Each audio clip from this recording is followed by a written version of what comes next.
মঙ্গলবার রাত্রি 10টা নাগাদ কৈলাসহর থানার সামনে পথ অবরোধ করে টায়ার জ্বালিয়ে বিক্ষোভ প্রদর্শন করেন রাষ্ট্রীয় হিন্দু সংগঠন এবং বৌলাবাসা এলাকার জনসাধারণ। অবরোধকারীদের অভিযোগ, কৈলাসহর বৌলাবাসা এলাকা থেকে এক হিন্দু নাবালিকাকে বলপূর্বক গাড়ি দিয়ে অপহরণ করে নিয়ে যায় ইরানি থানার অধীনে মাগরুলি গ্রাম পঞ্চায়েতের অন্তর্গত শেখপাড়া 5 নং ওয়ার্ডের ফুলবিয়ার ছেলে জাহিদ আলী নামের এক মুসলিম যুবক। অবরোধকারীরা আরো জানায় যে ওই যুবক ওই নাবালিকাকে বিভিন্ন সময় কুপ্রস্তাব দিত। অভিযোগ, আজ সন্ধ্যাবেলা ওই নাবালিকার বাড়ির সামনে একটি গাড়ি নিয়ে আসে ওই বখাটে যুবক এবং ওই গাড়িটিতে বলপূর্বক নাবালিকাকে উঠিয়ে নিয়ে পালিয়ে যায়। পাশাপাশি ওই যুবকের সাথে আরেকটি যুবক ছিল বলেও অবরোধকারীরা জানায়। পরবর্তী সময় বৌলাবাসা এলাকার বাসিন্দা ও রাষ্ট্রীয় হিন্দু সংগঠনের নেতৃত্বরা একত্রিত হয়ে কৈলাসহর মহিলা থানার দ্বারস্থ হয়। পাশাপাশি ওই নাবালিকার পিতা ও যুবক এবং তার সঙ্গে থাকা অপর আরেকটি যুবকের বিরুদ্ধে কৈলাসহর মহিলা থানায় একটি লিখিত অভিযোগ দায়ের করে। পরবর্তীতে কৈলাসহর মহিলা থানার পুলিশ ওই যুবকের নিজ বাড়ি থেকে ওই নাবালিকাটিকে উদ্ধার করে। এই খবর পাওয়া মাত্র বৌলাবাসা এলাকার বাসিন্দারা ও রাষ্ট্রীয় হিন্দু সংগঠনের নেতৃত্বরা কৈলাসহর থানার সামনে পথ অবরোধ করে টায়ার জ্বালিয়ে বিক্ষোভ প্রদর্শন করেন। ওদের দাবি, অবিলম্বে সেই যুবকটিকেও গ্রেপ্তার করতে হবে, তা না হলে পথ অবরোধ জারি থাকবে। টায়ারে আগুন কৈলাসহর অগ্নি নির্বাপক দপ্তরের কর্মীরা নেভাতে আসলে অবরোধকারীরা অগ্নি নির্বাপক দপ্তরের গাড়িটিকে আটক করে এবং গাড়ির মধ্যে ইট পাটকেল ছুড়ে তারপর অগ্নি নির্বাপক দপ্তরের গাড়ি ঘটনাস্থল থেকে ফিরে যায়।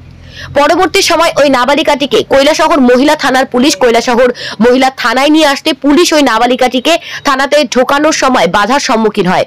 এক প্রকার ধাক্কাধাক্কি শুরু হয় পুলিশ ও অবরোধকারীদের মধ্যে। পরবর্তী সময় ওই নাবালিকাটিকে কৈলাসহর মহিলা থানায় কোন ক্রমে নিয়ে যায় মহিলা থানার পুলিশ।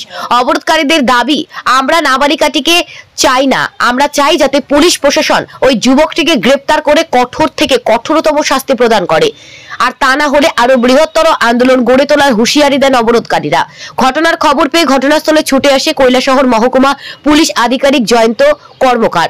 তিনি এসে অবরোধকারীদের সাথে দীর্ঘ সময় আলাপ আলোচনা করেন এবং তিনি 24 ঘন্টার ভেতরে ওই যুবকটিকে গ্রেপ্তার করবেন বলে অবরোধকারীদের আশ্বাস দেন। এরপর অবরোধকারীরা ওনার আশ্বাসে আশ্বস্ত হয়ে পথ অবরোধে মুক্ত করে দেয় মঙ্গলবার রাত 11:30 নাগাদ। তবে 24 ঘন্টা লাগেনি, কথা দেওয়ার মাত্র 1.5 ঘন্টার ভেতরে এই অপহরণ কাণ্ডের মূল আসামি জাহিদ আলীকে পুলিশ গ্রেপ্তার করতে সক্ষম হয়েছে। এতে এলাকাবাসী ধন্যবাদ জানান মহকুমা পুলিশ আধিকারিক জয়ন্ত কর্মকারকে। কৈলাসহরের শুভবুদ্ধি সম্পন্ন লোকজন বলছেন, এইসব বখাটে যুবকদের কারণে শহরের পরিবেশ বিনষ্ট হচ্ছে। এইভাবে অন্য ধর্মের নাবালিকাকে জোরপূর্বক তুলে একেবারে তার নিজ বাড়িতে নিয়ে যাওয়ার অত্যন্ত খারাপ কাজ হয়েছে বলে উল্লেখ করে এর তীব্র নিন্দা জানান। এদের কারণে সাম্প্রদায়িক সম্প্রীতি বিনষ্ট হওয়ার সম্ভাবনা তৈরি হয়। উক্ত ঘটনাকে কেন্দ্র করে তীব্র উত্তেজনা বিরাজ করছে গোটা কৈলাসহর মহকুমা জুড়ে। শুভঙ্কর দাসের রিপোর্ট, নিউজ ইনসাফ।